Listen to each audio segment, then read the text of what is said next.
Aqueous organic acid corrosion. जलीय कार्बनिक अम्ल संक्षारण। Description of damage. क्षति का विवरण।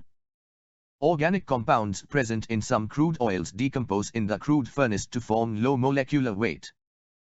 कुछ कच्चे तेलों में मौजूद कार्बनिक यौगिक कच्ची भट्टी में विघटित होकर कम आणविक भार बनाते हैं। Organic acids, Table 3 July 2001, that are soluble in water. They may also result from additives used in upstream operations or desalting. These acids can contribute significantly to aqueous corrosion depending on the type and quantity of acids and the presence of other contaminants, particularly if they condense in distillation tower overhead systems. They can also cause corrosion at mix points where recovered oil streams are injected. कार्बनिक अम्ल, तालिका 371, जो पानी में घुलनशील हैं। वे upstream संचालन या डीसेल्टिंग में उपयोग किए जाने वाले एडिटिव्स के परिणामस्वरूप भी हो सकते हैं। ये एसिड के प्रकार और मात्रा और अन्य संदूषकों की उपस्थिति के आधार पर जलीय क्षरण में महत्वपूर्ण योगदान दे सकते हैं, खासकर अगर वे आसवन टॉवर ओवरहेड सिस्टम में संघनित होते हैं। वे मिश्रण बिंदुओं पर भी क्षरण का कारण बन सकते हैं, जहां पुनर्प्राप्त तेल धाराएं इंजेक्ट की जाती हैं। Affected materials.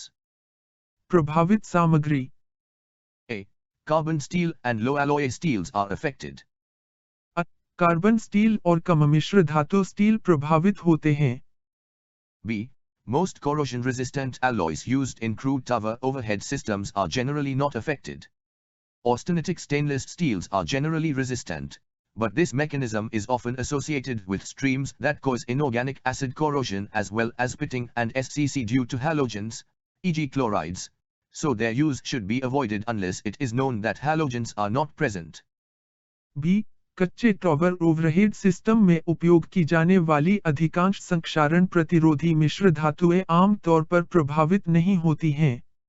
Austenitic stainless steel आम तौर पर प्रतिरोधी होते हैं, लेकिन यह तंत्र अक्सर उन धाराओं से जुड़ा होता है जो हैलोजन, उदाहरण के लिए क्लोराइड, के कारण अकार्बनिक एसिड क्षरण के साथ साथ गड्ढे और एससीसी का कारण बनते हैं, इसलिए उनके उपयोग से बचा जाना चाहिए जब तक कि यह ज्ञात न हो कि हैलोजन मौजूद नहीं है।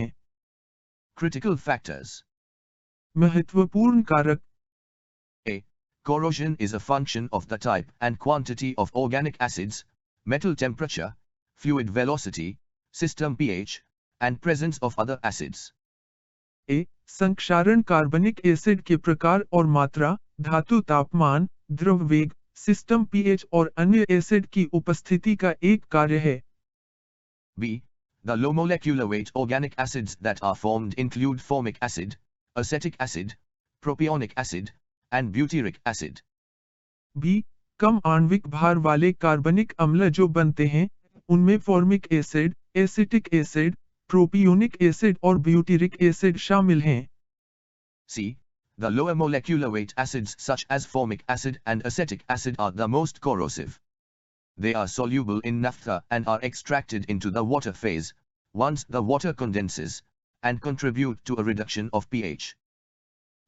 कम आणविक भार वाले एसिड जैसे फॉर्मिक एसिड और एसिटिक एसिड सबसे अधिक संक्षारक होते हैं। वे नेफ्था में घुलनशील होते हैं और पानी के संघनित होने पर पानी के चरण में निकाले जाते हैं और पीएच को कम करने में योगदान करते हैं। D. The presence of organic acids will contribute to the overall demand for neutralizing chemicals, but their effects may be completely masked by the presence of other acids such as HCl, H2S, carbonic acid, and others. कार्बनिक अम्लों की उपस्थिति रसायनों को निष्क्रिय करने की समग्र मांग में योगदान देगी, लेकिन उनके प्रभाव को HCl, HS, कार्बोनिक एसिड और अन्य जैसे अन्य एसिड की उपस्थिति से पूरी तरह से छुपाया जा सकता है। E. Corrosion is most likely to be a problem where relatively non-corrosive conditions have existed in an overhead system.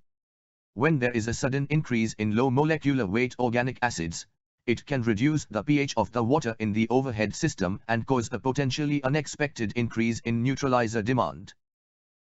संक्षारण एक समस्या होने की सबसे अधिक संभावना है, जहां ओवरहेड सिस्टम में अपेक्षाकृत गैर-संक्षारक स्थितियां मौजूद हैं। जब कम आणविक भार वाले कार्बनिक अम्लों में अचानक वृद्धि होती है, तो यह ओवरहेड सिस्टम में पानी के पीएच को कम कर सकता है और न्यूट्रलाइजर की मांग में संभावित अप्रत्याशित वृद्धि का कारण बन सकता है। F. The type and quantity of organic acids formed in the overhead system are crude specific. One source of these acids is believed to be the thermal decomposition of naphthenic acids in the crude, which may be precursors to light organic acid formation. In that case, the processing of higher total acid number, 10, crudes might increase organic acid in the overheads. However, very little published information is available on this subject. Overhead प्रणाली में बनने वाले कार्बनिक अम्लों का प्रकार और मात्रा crude विशिष्ट होती है। इन एसिड का एक स्रोत कच्चे तेल में नैफ्थेनिक एसिड का थर्मल अपघटन माना जाता है, जो हल्के कार्बनिक एसिड के गठन का अग्रदूत हो सकता है। उस स्थिति में उच्च कुल एसिड संख्या TAN क्रूड के प्रसंस्करण से ओवरहेड्स में कार्बनिक एसिड बढ़ सकता है। हालांकि इस विषय पर बहुत कम प्रकाशित जानकारी उपलब्ध है। G. Some higher molecular weight organic acids condense above the water dew point in overhead systems, but they are generally not present in sufficient quantities to cause corrosion. कुछ उच्च आणविक भार वाले कार्बनिक अम्ल ओवरहेड सिस्टम में पानी के ओस बिंदु के ऊपर संघनित होते हैं, लेकिन वे आम तौर पर संक्षारण पैदा करने के लिए पर्याप्त मात्रा में मौजूद नहीं होते हैं। H. Light organic acids such as acetic acid are sometimes added during oilfield operations, e.g. in dehydrators or desalters to improve performance and inhibit calcium naphthenate salt deposition. Reference to such acids will vaporize in the crude preheat exchangers and furnace and go up the column into the crude tower overhead system. Acetic acid जैसे हल्के कार्बनिक अम्ल कभी-कभी तेल क्षेत्र संचालन के दौरान जोड़े जाते हैं, उदाहरण के लिए प्रदर्शन में सुधार करने और कैल्शियम नैफ्थेनेट नमक जमाव को रोकने के लिए डिहाइड्रेटर या डिसाल्टर्स में। संदर्भ 2 ऐसे एसिड क्रूड प्रीहीट एक्सचेंजर्स और फर्नेस में वाष्पीकरित हो जाएंगे और कॉलम के ऊपर क्रूड टावर ओवरहेड सिस्टम में चले जाएंगे। I. Other high molecular weight acids used as oilfield additives can thermally decompose at crude unit. Oilfield additives के रूप में उपयोग किए जाने वाले अन्य उच्च आणविक भार एसिड कच्चे तेल की इकाई में थर्मल रूप से विघटित हो सकते हैं। Temperatures to form volatile, corrosive light organic acids such as acetic and formic acids. Acetic और फॉर्मिक एसिड जैसे अस्थिर, संक्षारक हल्के कार्बनिक अम्ल बनाने के लिए तापमान। J. In general, light organic acids do not generate the severity of corrosion associated with inorganic acids such as HCl. Table 3 July 2001 shows the HCl equivalent factor for corrosion by organic acids in overhead systems. To calculate the HCl equivalent of an organic acid, multiply the content of the organic acid, in weight ppm, by the factor for that acid, and the result will be the equivalent content of HCl, in ppmW. This number can then be used to estimate the additional neutralizer needed in the overhead system to compensate for the organic acids present. This must be done with caution, because excess neutralizer can lead to amine hydrochloride salts in overhead systems. जे सामान्य तौर पर हल्के कार्बनिक अम्ल HCl जैसे अकार्बनिक acid से जुड़े संक्षारण की गंभीरता उत्पन्न नहीं करते हैं। तालिका 371 ओवरहेड सिस्टम में कार्बनिक अम्लों द्वारा संक्षारण के लिए HCl समकक्ष कारक को दर्शाती है। किसी कार्बनिक अम्ल के समतुल्य HCl की गणना करने के लिए कार्बनिक अम्ल की सामग्री वजन ppm में को उस एसिड के कारक से गुणा करें और परिणाम HCl की समतुल्य सामग्री ppmW में होगा। इस संख्या का उपयोग मौजूद कार्बनिक अम्लों की भरपाई के लिए ओवरहेड सिस्टम में आवश्यक अतिरिक्त न्यूट्रलाइजर का अनुमान लगाने के लिए किया जा सकता है। यह सावधानी से किया जाना चाहिए, क्योंकि अतिरिक्त न्यूट्रलाइजर ओवरहेड सिस्टम में अमीन हाइड्रोक्लोराइड लवण का कारण बन सकता है। affected units or equipment. प्रभावित इकाइयां या उपकरण। A. All carbon steel piping and process equipment in crude tower, vacuum tower, visbreaker, and coker. A. Crude tower, vacuum tower, visbreaker और कोकर में सभी कार्बन स्टील पाइपिंग और प्रक्रिया उपकरण। Fractionator overhead systems including heat exchangers, towers, and drums are susceptible to corrosion. Heat exchangers, tower और drum सहित फ्रैक्शनेटर overhead system जंग के लिए अतिसंवेदनशील होते हैं। Where acidic conditions occur. जहां अम्लीय स्थितियां उत्पन्न होती हैं। B. Localized corrosion can occur at mix points from recovered oil streams when wet streams combine with. B. जब गीली धाराएं मिश्रित होती हैं, तो पुनर्प्राप्त तेल धाराओं से मिश्रण बिंदुओं पर स्थानीयकृत क्षरण हो सकता है। Streams contaminated with organic acid. कार्बनिक अम्ल से दूषित धाराएं। C. Corrosion tends to occur where water accumulates or where hydrocarbon flow directs water droplets against metal surfaces. Examples include the bottoms of overhead separator drums and exchanger shells or channels, the boots of separator drums, and liquid hold-up areas on trays. संक्षारण वहां होता है जहां पानी जमा होता है या जहां हाइड्रोकार्बन प्रवाह पानी की बूंदों को धातु की सतहों पर निर्देशित करता है। उदाहरणों में ओवरहेड सेपरेटर ड्रम और एक्सचेंजर शेल या चैनल के निचले हिस्से, सेपरेटर ड्रम के बूट और ट्रे पर तरल होल्डअप क्षेत्र शामिल हैं। D. In horizontal piping, organic acid corrosion is generally found both in the vapor space where liquid water can condense and along the bottom of the piping where liquid water may run. क्षैतिज piping में कार्बनिक अम्ल संक्षारण आमतौर पर वाष्प स्थान में पाया जाता है, जहां तरल पानी संघनित हो सकता है, और पाइपिंग के नीचे जहां तरल पानी बह सकता है। E. Corrosion is also sensitive to flow rate and will tend to be more severe in higher velocity and turbulent areas in piping systems such as elbows, T's, downstream of pumps, and downstream of control valves. Other areas of potentially more severe corrosion due to velocity and turbulence include overhead transfer lines, overhead condensers and separator drums, and exchanger tubes. E. संक्षारण प्रवाह दर के प्रति भी संवेदनशील है और piping system में उच्च वेग और अशांत क्षेत्रों जैसे कोहनी, टीज, पंपों के डाउनस्ट्रीम और नियंत्रण वाल्वों के डाउनस्ट्रीम में अधिक गंभीर होगा। वेग और अशांति के कारण संभावित रूप से अधिक गंभीर क्षरण के अन्य क्षेत्रों में ओवरहेड ट्रांसफर लाइनें, ओवरहेड कंडेंसर और विभाजक ड्रम और एक्सचेंजर ट्यूब शामिल हैं। Appearance or morphology of damage. क्षति की उपस्थिति या आकृति विज्ञान। A. Aqueous organic acid corrosion will result in thinning. General and local wall loss can be expected. In carbon steels, local losses are observed where a water phase is being formed such as during condensation or separation. जलीय कार्बनिक अम्ल के क्षरण के परिणामस्वरूप पतलापन होगा। सामान्य और स्थानीय दीवार क्षति की उम्मीद की जा सकती है। कार्बन स्टील्स में स्थानीय हानियां देखी जाती हैं, जहां पानी का चरण बन रहा होता है, जैसे कि संघनन या पृथक्करण के दौरान। B.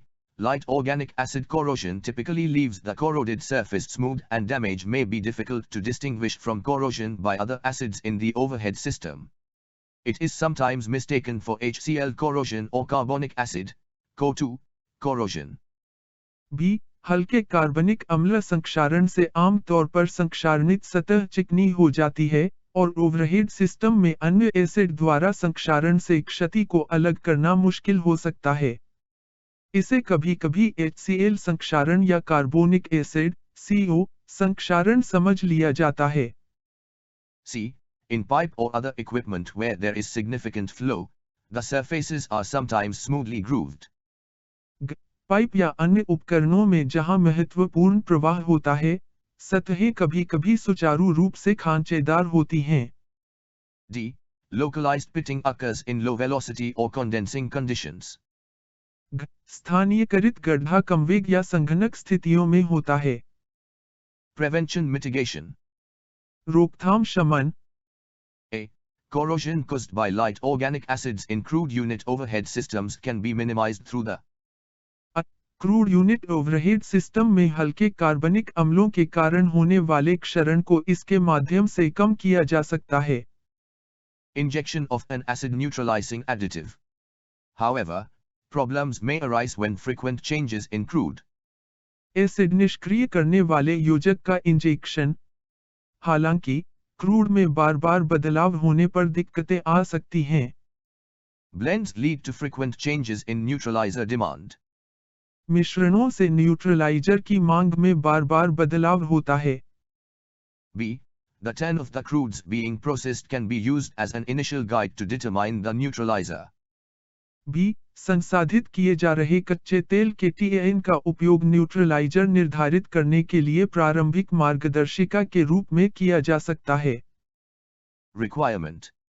If the crude 10 increases, one should anticipate an increase in the acid concentration in the overhead system. आवश्यकता। यदि क्रूड 10 बढ़ता है, तो किसी को ओवरहेड सिस्टम में एसिड सांद्रता में वृद्धि की आशा करनी चाहिए। Acid HCl equivalent factor. Acid HCl समतुल्य कारक। Formic 0.76. Formic 0.76, Acetic 0.61. Acetic 0.61, Propionic 0.49. Propionic 0.49, Methyl propionic 0.41. Methyl propionic 0.41, Butanoic 0.41. Butanoic 0.41, 3-methyl butanoic 0.36. Methyl butanoic 0.36, Pentanoic 0.36. Pentanoic 0.36, Hecanoic 0.31. हेक्सानोइक 0.31, Heptanoic 0.28. हेप्टानोइक 0.28। C. After a new crude is processed, a review of analysis of water samples from the boot of the overhead. नए कच्चे तेल को संसाधित करने के बाद overhead के boot से पानी के नमूनों के विश्लेषण की समीक्षा की जाती है। Separator drum can be used to determine how much light organic acid reaches the overhead system and विभाजक ड्रम का उपयोग यह निर्धारित करने के लिए किया जा सकता है कि कितना प्रकाश कार्बनिक अम्ल ओवरहेड सिस्टम तक पहुंचता है, thereby optimize future neutralizer additions. जिससे भविष्य में न्यूट्रलाइजर परिवर्धन को अनुकूलित किया जा सके। D. Filming amines can also be used to prevent corrosion if the filming amine selected does not react with the organic acid. However, filming amines are generally not as effective as neutralization in mitigating overhead system corrosion. यदि चयनित filming amine कार्बनिक अम्ल के साथ प्रतिक्रिया नहीं करता है, तो संक्षारण को रोकने के लिए फिल्मिंग एमाइन का भी उपयोग किया जा सकता है। हालांकि फिल्मिंग एमाइन आमतौर पर ओवरहेड सिस्टम जंग को कम करने में न्यूट्रलाइजेशन जितना प्रभावी नहीं होता है। E. Upgrading to corrosion-resistant alloys will prevent organic acid corrosion, but the selection of suitable materials should account for other potential damage mechanisms in the overhead system. E. संक्षारण प्रतिरोधी मिश्र धातुओं में अपग्रेड करने से कार्बनिक एसिड क्षरण को रोका जा सकेगा, लेकिन उपयुक्त सामग्रियों का चयन ओवरहेड सिस्टम में अन्य संभावित क्षति तंत्रों को ध्यान में रखना चाहिए। Inspection and monitoring. निरीक्षण एवं निगरानी। A. Various UT and RT techniques can be used to assess metal loss. ए. धातु हानि का आकलन करने के लिए विभिन्न यूटी और आरटी तकनीकों का उपयोग किया जा सकता है। B. GWT and electromagnetic acoustic transducer (EMAT) can be utilized to screen for wall loss. B. GWT और इलेक्ट्रोमैग्नेटिक ध्वनिक ट्रांसड्यूसर EMIT का उपयोग दीवार के नुकसान की जांच के लिए किया जा सकता है। C. Corrosion probes and corrosion coupons have proven valuable, especially in conjunction with water sample analysis. संक्षारण जांच और संक्षारण कूपन मूल्यवान साबित हुए हैं, विशेष रूप से जल नमूना विश्लेषण के संयोजन में। D. Permanently mounted thickness monitoring sensors can be used. स्थायी रूप से लगाए गए मोटाई मॉनिटरिंग सेंसर का उपयोग किया जा सकता है। E. Infrared thermography scanning can also be used to detect locations where liquid water may exist and in this way supplement other NDE methods. Infrared thermography scanning का उपयोग उन स्थानों का पता लगाने के लिए भी किया जा सकता है जहां तरल पानी मौजूद हो सकता है और इस तरह अन्य एनडीई तरीकों को पूरक किया जा सकता है। F. The pH should be monitored where water is known to accumulate in the process, particularly at the overhead accumulation drum of the crude tower. If a low pH is found that cannot be accounted for by the level of chlorides measured, additional acids, potentially including organic acids, are likely present. pH की निगरानी की जानी चाहिए जहां प्रक्रिया में पानी जमा होने के लिए जाना जाता है, खासकर कच्चे टावर के ओवरहेड संचय ड्रम में। यदि कम pH पाया जाता है, जिसे मापे गए क्लोराइड के स्तर से नहीं पहचाना जा सकता है, तो संभावित रूप से कार्बनिक एसिड सहित अतिरिक्त एसिड मौजूद होने की संभावना है।